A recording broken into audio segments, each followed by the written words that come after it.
साम्राज्य, सामान्यांचा असामान्य आवाज। बार्शी तालुक्यातील उपळाई ठोंगे येथे घडलेल्या घटनेनंतर जिल्हा आरोग्य विभाग सतर्क झाला असून बोगस डॉक्टरांविरोधात कठोर कारवाईचा इशारा जिल्हा आरोग्य अधिकारी डॉक्टर सतीश कोपूरवाड यांनी दिला आहे।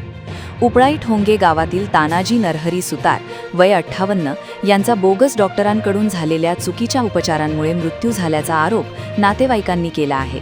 संबंधित बोगस डॉक्टराने अयोग्य आणि चुकीच्या पद्धतीने उपचार केल्यामुळे सुतार यांची प्रकृती अधिक खालावली। योग्य वैद्यकीय उपचार वेळेत न मिळाल्याने अखेर त्यांचा मृत्यू झाल्याचे नातेवाईकांचे म्हणणे आहे। या घटनेनंतर ग्रामस्थांमध्ये संतापाचे वातावरण निर्माण झाले असून संबंधितांवर तातडीने आणि कठोर कारवाई करण्याची मागणी होत आहे। अंतिम अहवालानंतर बोगस डॉक्टर शंकर मनोहर पाठक यांच्या विरोधात गुन्हा दाखल करण्यात आला आहे।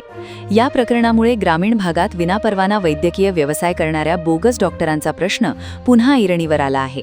अशा बनावट वैद्यकीय व्यवसायामुळे नागरिकांच्या जीवाशी खेळ होत असल्याचे चित्र समोर येत असून प्रशासनाने यावर कठोर नियंत्रण ठेवावे अशी मागणी जोर धरत आहे।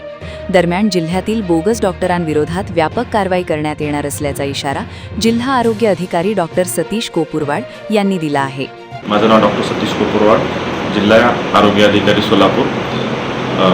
बोगस डॉक्टरांविरोधात आम्ही मोहीम हाती घेतलेली आहे। कालच्या प्रकरणानंतर जे बार्शी तालुक्यात झालेले प्रकरण आहे त्याच्यामुळे एक रुग्ण दगावला आहे। त्याच्या कारणाने आता आम्ही पूर्ण जिल्हाभर बोगस डॉक्टर विरोधात मोहीम अति तीव्र करणारे माननीय जिल्हा मुख्य कार्यकारी अधिकारी यांच्या आदेशानुसार त्याच्यावरती गुन्हा दाखल रात्री झालेला आहे। त्याच रात्री गुन्हा दाखल रात्री 12:30-1 वाजेपर्यंत गुन्हा दाखल झाला आहे। तिथल्या तालुका आरोग्य अधिकारी यांनी त्याच्यावर गुन्हा दाखल केलेला आहे। तालुक्यामध्ये ही घटना घडलेली आहे।